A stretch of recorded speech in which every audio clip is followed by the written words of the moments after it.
What's this? Calliope's talking about something not pony-related?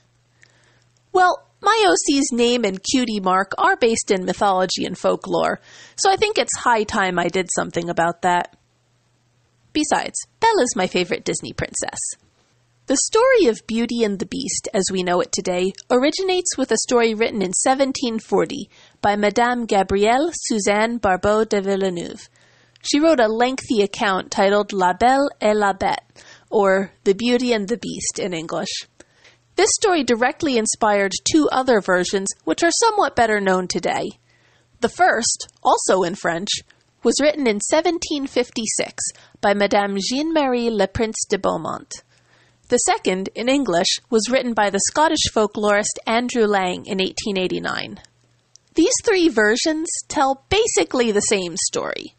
Both Madame de Beaumont and Mr. Lang drastically cut down the length, and Madame de Beaumont adds in some elements, but the overall plot and structure are as follows. Once upon a time, there was a wealthy merchant who had many children. 3 sons and 3 daughters in de Beaumont, 6 sons and 6 daughters in de Villeneuve and Lang. All his children were very popular. The girls were all beautiful, but the most beautiful was the youngest. She was also the most virtuous and accomplished, and she was so admired that all the people referred to her as Beauty, which made her sisters jealous. All the daughters had many suitors. The elder girls rejected everyone who proposed because they were vain and proud. Beauty also rejected all the offers she received, but it was because she wanted to stay with her father a while longer. Sadly, the merchant suffered a series of misfortunes which caused him to lose all his wealth. He was no longer able to support his family's lavish lifestyle, and he told his children they would have to move to a small house in the country. The children first hoped that their friends would support them, but the so-called friends vanished as soon as their wealth did. They moved to the country where the girls had to tend to the household chores and the boys had to work in the field. They all felt their loss, but Beauty decided to bear up and be as cheerful as she could. After a time, the merchant received word that one of his ships, presumed lost, had come into port. His family all hoped that this meant the return of their wealth, but he was cautious and prudent. Although it was harvest time, when all hands were needed at home, he decided to set off for the city at once and see what he could recover. The elder girls were certain that they would be rich again, and they asked him to bring back all kinds of expensive gifts of clothing and jewelry.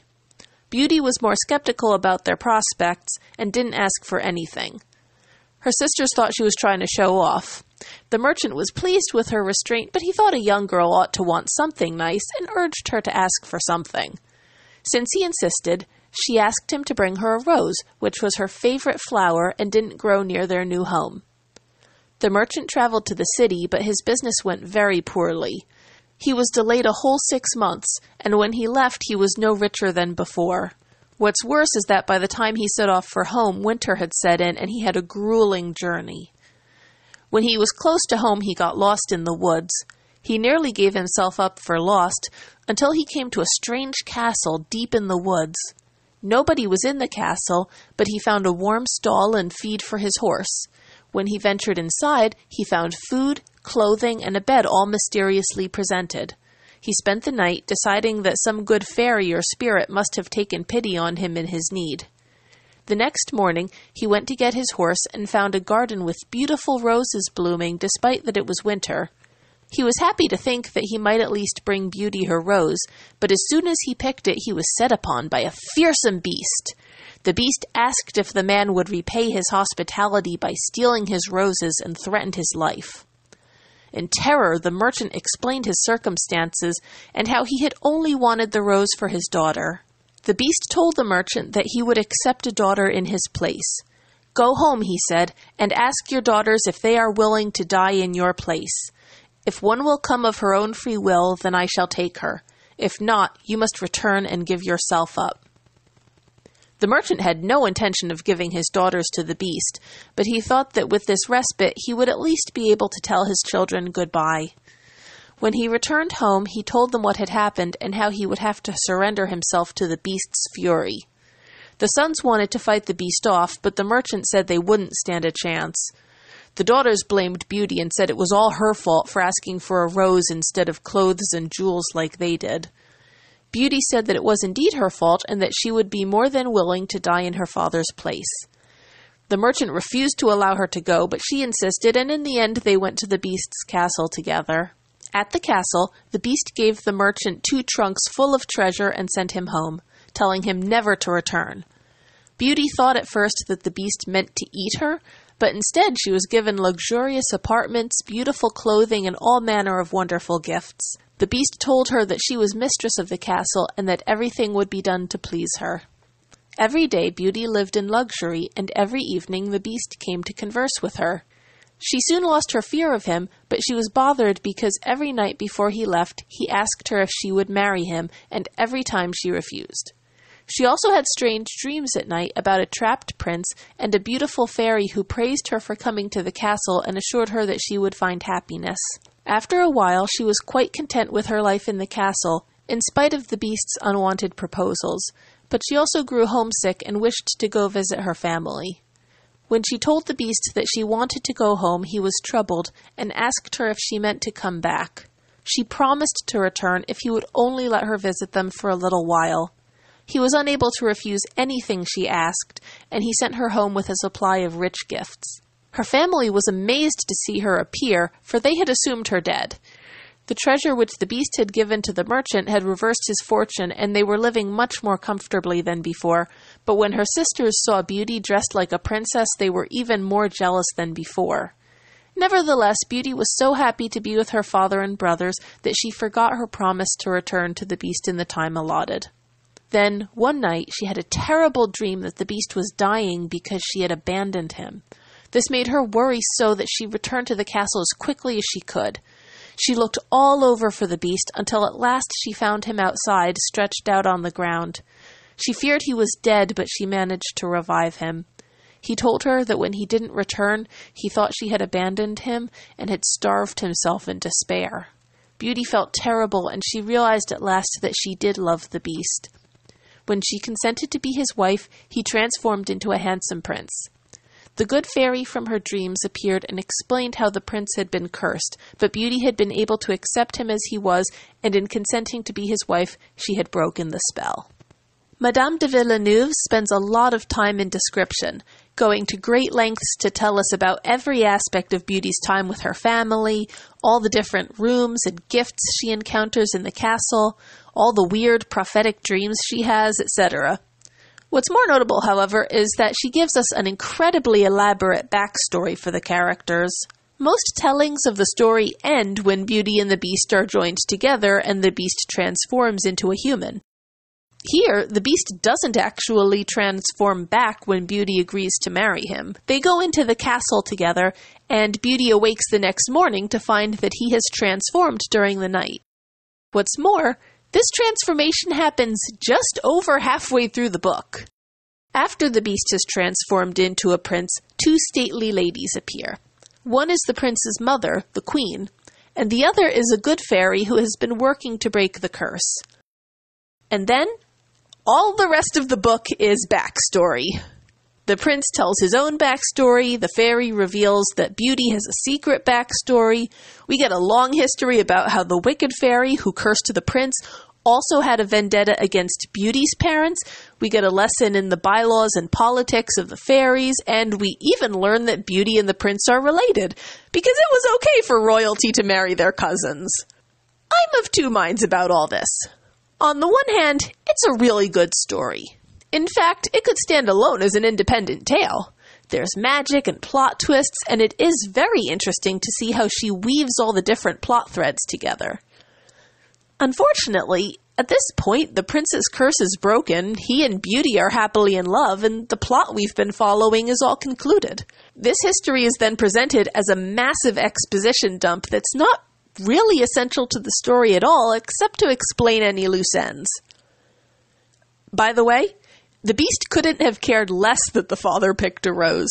The good fairy told him to act enraged and deadly because she foresaw that this would lead to Beauty coming to the castle. Like I said, this is a good backstory, but because of its presentation and the fact that it doesn't have much direct impact on the plot, it's understandable that later retellings cut it out entirely. Madame de Beaumont, as I mentioned earlier, adds some elements into the story. She pushes a stronger moral message about how being good-hearted and virtuous is more important than having good looks or being clever and witty. She also makes the sisters much more antagonistic and has the fairy punish them by turning them into sentient statues at the end. The most notable difference is that she makes a point to develop the relationship between Beauty and Beast. In Madame de Villeneuve's version, they scarcely spend any time together. In fact, the Beast says that he deliberately avoids spending time with her, partly because he doesn't want to disgust her with his presence, and partly because he doesn't trust himself not to give away who he really is, which would prevent the spell from breaking. Madame de Beaumont, on the other hand, tells us how the two would have long conversations together, which led Beauty to regard the Beast with high esteem and friendship. I suspect that this focus on developing the relationship between them is the reason why Madame de Beaumont's version is better known than its predecessor. Most modern retellings and movies are based on her story. The first definitive movie was made in 1946. It is a French film directed by Jean Cocteau and is considered a classic of French cinema. One notable point here is that this movie introduced a rival suitor for Belle named Avenant. He wants the beautiful girl for himself, but she rejects him. Later, he and Belle's brother conspire with her sisters to trick Belle and kill the Beast. Avenant was certainly the inspiration for Gaston in Disney's 1991 movie. The animated classic certainly shows its roots in the French story. Little details like the fireworks going off during the transformation are taken directly from the source material. Fans of Disney's Belle may also be interested to know that Disney did not come up with the idea of Belle being a bookworm. Madame de Beaumont tells us that the older sisters went out every day to parties of pleasure, balls, plays, concerts, and so forth, and they laughed at their youngest sister because she spent the greatest part of her time in reading good books. She also receives the library from Beast, although originally she got it on her first day in the castle. Mr. Lang describes the library by saying, "She saw everything she had ever wanted to read, as well as everything she had read, and it seemed to her that a whole lifetime would not be enough to even read the names of the books. There were so many." The 2017 movie adds further references, such as Belle's father picking a rose for her, and some additional influence by the Enchantress. In this movie, the Beast also possesses a magic book, which will let you see anywhere in the world in a way that's more interactive than the mirror. I suspect this is a reference to a room of magic windows. According to Madame de Villeneuve and Mr. Lang, Beauty could look out any of these windows and see theaters and concerts and dances. The writers even throw in a nice little nod by naming the village Belle lives in Villeneuve in this movie. Now, most of us are familiar with this story, and we tend to think of Beauty and the Beast as purely French in origin. We can clearly trace its history from Madame de Villeneuve's 1740 novella to our modern-day movie theaters. However, Madame de Villeneuve, despite creating a definitive version, did not invent this story. Come back for part 2, where we'll dive further into history and see if this tale really is as old as time.